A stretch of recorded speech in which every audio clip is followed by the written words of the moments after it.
আমাদের Sherebangla medical college, এটা হচ্ছে আমাদের বাংলাদেশের একটা রাষ্ট্রীয় সম্পদ এবং এটা হচ্ছে এশিয়া মহাদেশের সবচেয়ে বড় একটা বৃহৎ হাসপাতাল।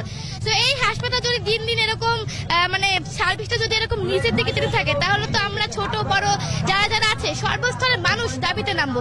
কারণ কেন আমাদের রাষ্ট্রীয় সম্পদ কেন এরকম হবে? আমরা এখানে যথাযথ চিকিৎসা পাচ্ছি না, তারপরে স্পেশালি যারা আমাদের মতো শিশুদের যারা সেকশন থাকে সেখানে কিন্তু অনেক শিশুরা কিন্তু অনেক অসুস্থ থাকে, তাদের যথাযথ চিকিৎসা দেওয়া হচ্ছে না এবং যে যন্ত্রপাতিগুলো দিয়ে চিকিৎসা করা হয় সেগুলো ভালো না, নষ্ট। কোন আদি আমলে কি সেগুলো এখনো চালানো হচ্ছে এই 2025 সালে এসে। তো আমরা এখানে সবাই এসেছি এই দাবিতে যে শেরেবাংলা সংস্কার করা উচিত, কারণ এটা আমাদের রাষ্ট্রীয় সম্পদ এবং এই রাষ্ট্রীয় সম্পদ যদি আমরা সংস্কার করি আমাদের দেশ আরো বেশি উন্নয়ন হবে। আসলে শেরেবাংলা যারা হচ্ছে হতদরিদ্র যারা, তারাই চিকিৎসা করতে যায়, কারণ ওখানে যেহেতু সরকারি হাসপাতাল খুবই কম প্রাইসে বলতে টাকা কম দিয়ে চিকিৎসা করাতে পারে যেহেতু সরকারি হাসপাতাল।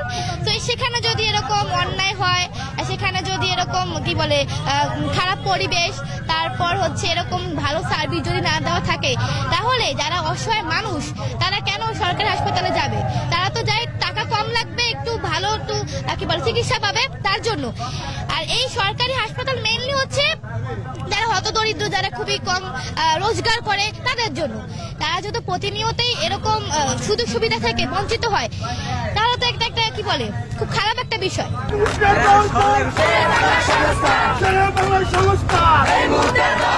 মেডিকেলের দালালেরা